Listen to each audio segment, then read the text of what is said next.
Multiple AEW stars are expected to leave for WWE. We've got an update on MJF's injury status, and Roman Reigns' Royal Rumble plans have potentially been revealed. Stay tuned for all the juicy deets. So kicking things straight off with news concerning the Royal Rumble and one Roman Reigns and the Royal Rumble. According to the Wrestling Observer newsletter, Randy Orton has apparently been named as a potential opponent for Roman Reigns at the Rumble. The report states that while it hasn't been locked in, Randy Orton has been considered as his challenger at the event alongside Owens and LA Knight as two other names that are being sort of thrown out there. Yeah. This was somewhat supported by last night's SmackDown as Orton signed with the brand based on being able to get back at the Bloodline for injuring him and sort of rounding out that he's finishing the story, damn it. He's finishing his goddamn story as Randy Orton. He's getting his revenge on the Bloodline. I think this makes complete and total sense going into the Royal Rumble. The other person that me and Andrew discussed on the news the other day was AJ Styles, and obviously there was no sign of him on SmackDown recently. Yeah. Randy Orton, though, you would kind of want to capitalize on having him back. Well, there's one potentially massive, juicy, dangling carrot that I'm assuming a lot of people are quite surprised about. We're going to get onto that in a little bit, but I think it makes sense right now. Randy's back. He's not somebody who I think that, because it's Roman has to win, right?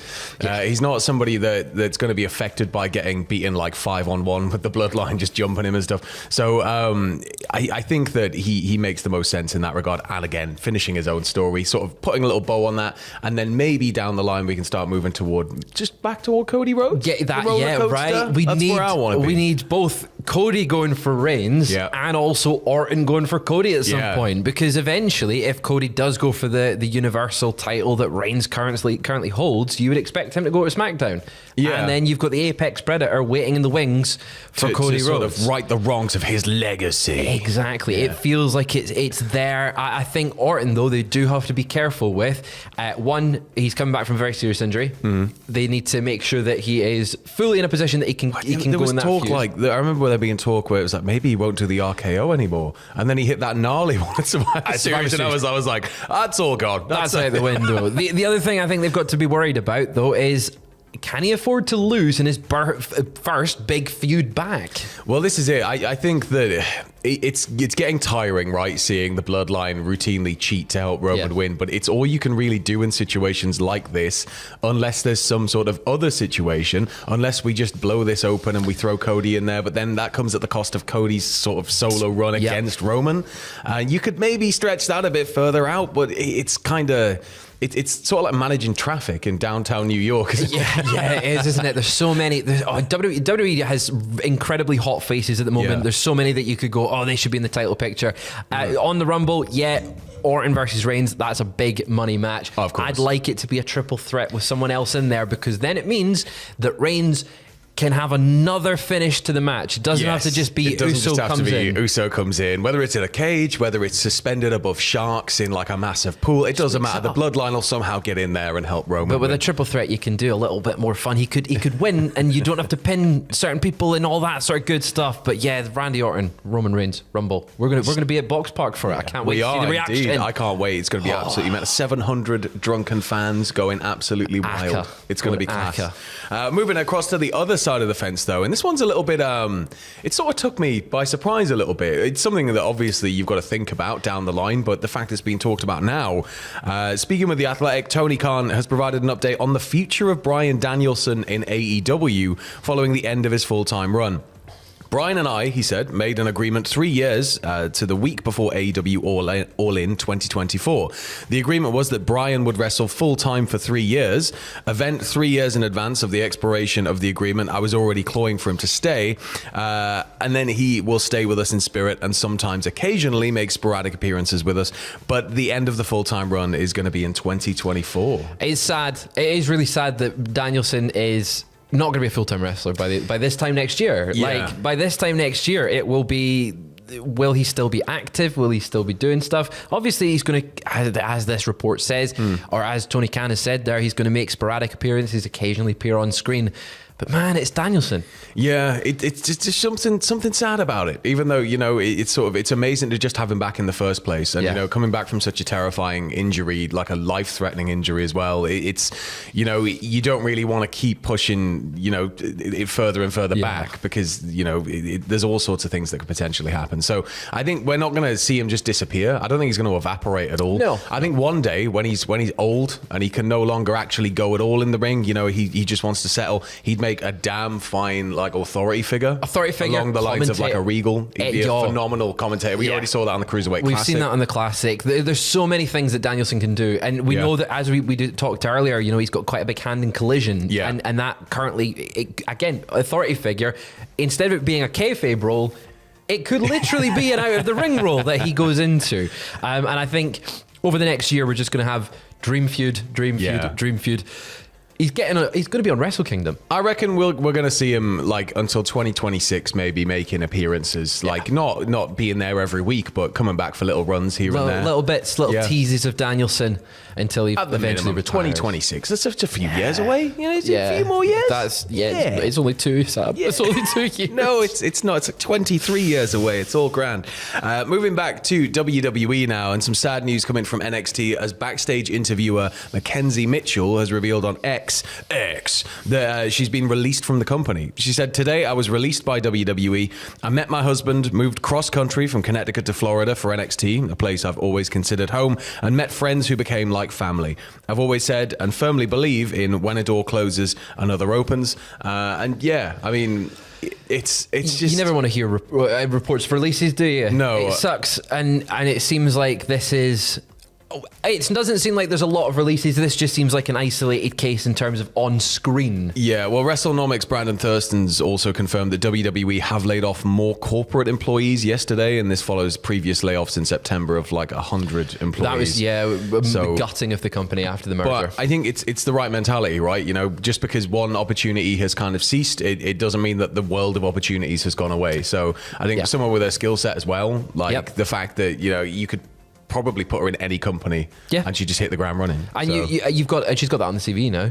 She's worked for WWE, so it's hopefully best of luck to McKenzie in her future. Unfortunately, it didn't work out in NXT. We've got an update now on Mercedes Monae from the Wrestling Observer newsletter. They're reporting that she's currently training again for a return, but that she's got no matches left on her deal with New Japan, and the planned Julia versus Monae match has been scrapped, which is quite shocking. In terms of her future, the report states that her situation is like Will Ospreay, and that it comes down to Bushiroad, AEW, or WWE, and long term, it's likely going to be the latter two. But if she were to sign with AEW, she would still be able to work Bushiroad. I've got a feeling.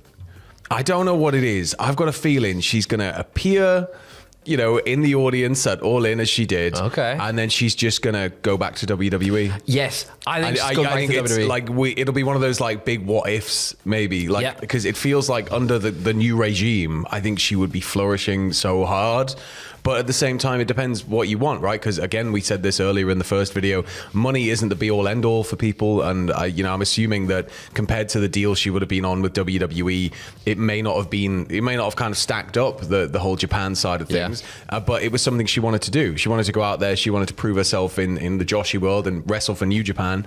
And I think that if that's still important to her, then she's going to put that forward. She's going to put that first. And WWE is always going to be waiting for Sasha Banks to come back, right? They will be waiting very patiently. But it's like that door I don't think would ever close. If she ever wanted to go back, it's just a matter of just sort of saying so. And her being like, it's the right time. She said a year away, you know, or just over, or I guess it's maybe more than a year now, or almost 2 years to when she sort of walked out of the WWE. And I think over the next few months, we will start to see little teases. We saw her post on Instagram last night on her social media photos of Kairi Sane. Obviously, she beat Kairi Sane in her first match in New Japan. Is she teasing something in WWE with her? Potentially, but it's going to be one of the biggest what ifs in AEW. If she just goes back to WWE, it'd be crazy. There's so much there. I'm looking forward to seeing her in AEW. We're going to have all these great matches. It's going to be, and it's like, yep. When going back to sort of the TV rights deals that you learn all about in the previous news video, I think it will be a case of she is one of the top free agents that people will be bidding on. When those TV deals get signed, WWE will want her when they've got the money from Raw.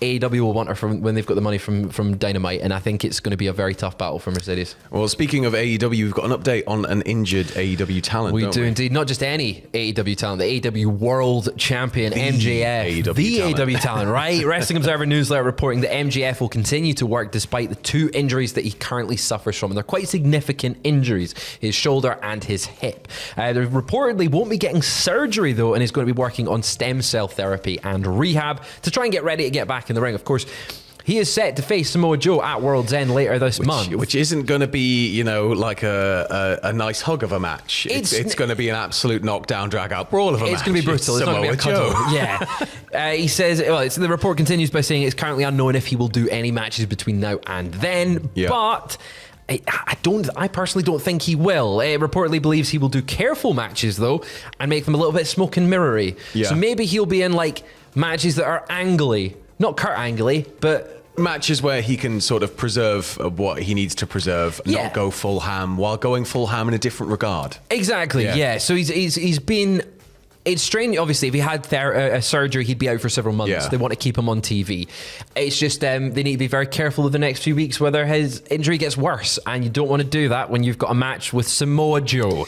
Yeah, Samoa Joe! He's going to, it's... Because his odds of recovery drastic go down if he gets injured in that match. Well, keeping it with AEW here, just an update from Rampage, the controversial line from Ric Flair in his promo where he said, 18 to 28, no boyfriends, no husbands, meet me at my hotel room. Tony.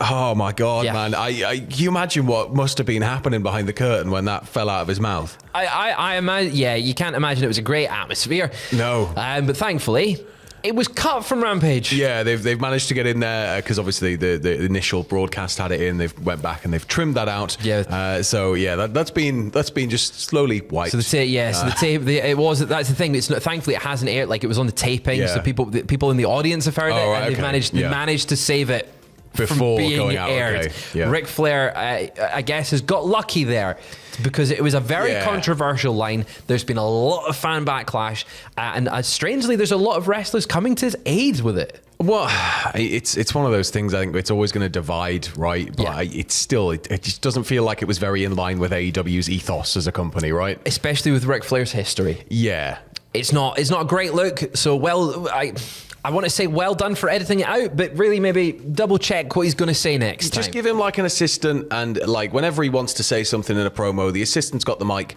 and he's like, hold on, lean in, tell me. Yeah. And he's like, no. Now, Rick, calm down. Moves the mic away from him. Yeah, so thankfully it wasn't in there.